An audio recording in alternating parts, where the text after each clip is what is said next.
Chinese companies are supplying engines for attack drones through front companies, falsely labeling them as industrial refrigeration units to bypass Western sanctions, Reuters reports.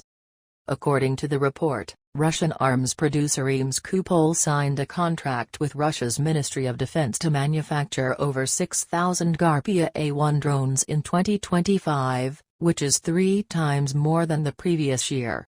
By April, over 1,500 drones had already been assembled and were being launched en masse against Ukrainian military and civilian targets, up to 500 per month, according to Ukraine's military intelligence.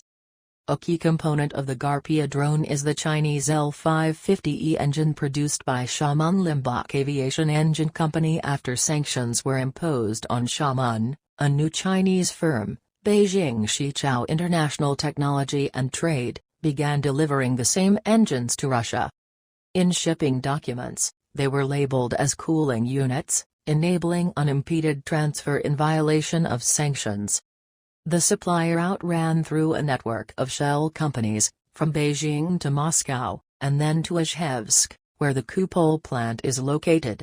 According to sources in 3 EU intelligence services, the shipments first went to a firm called SMP-138, then to another company, Libs, which delivered the engines directly to the factory.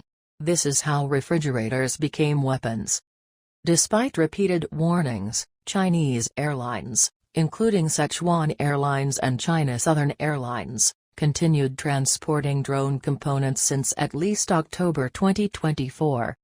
Previously, U.S. Army Europe and NATO Allied Forces Supreme Commander General Alexis Grinkwich warned that American and its European allies likely have only a year and a half to prepare for a potential global military conflict with China and Russia.